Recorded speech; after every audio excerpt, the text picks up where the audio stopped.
করব ডিম দিয়ে চিচিঙ্গা ভাজি।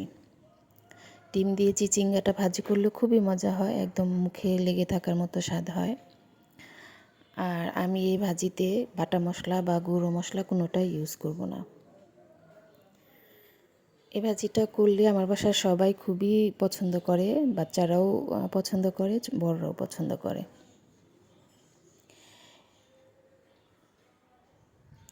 এই ভাজিটা করতে আমার লাগবে হাফ কাপ পেঁয়াজ কুচি, হাফ কাপ ধনেপাতা নিয়েছি, আপনারা আপনাদের পছন্দ মতো নিয়ে নেবেন। নিয়েছি রসুন কুচি 1 টেবিল চামচ, লবণ স্বাদ মতো, 2টি ডিম, 7-8টি কাঁচামরিচ আর 1/4 কাপ তেল। আমি সরিষার তেল ইউজ করেছি, আপনারা সয়াবিন তেলটাও ইউজ করতে পারবেন।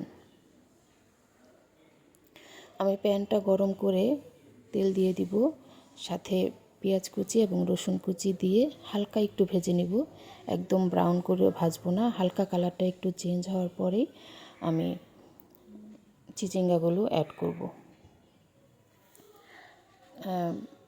পেঁয়াজ আর রসুনের কালারটা বেশি চেঞ্জ হয়ে গেলে চিচিঙ্গার কালারটাও চেঞ্জ হয়ে যায়, সবুজ সবুজ ভাবটা চলে যায়।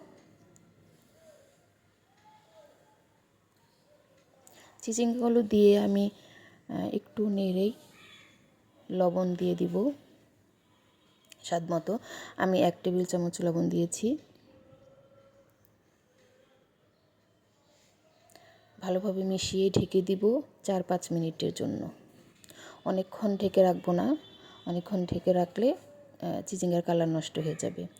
একটি বাটিতে আমি 2টি ডিম নিয়ে সামান্য লবণ আর 1/4 চা চামচ গোলমরিচের গুঁড়ো অ্যাড করে সেটা ফেটে নিব।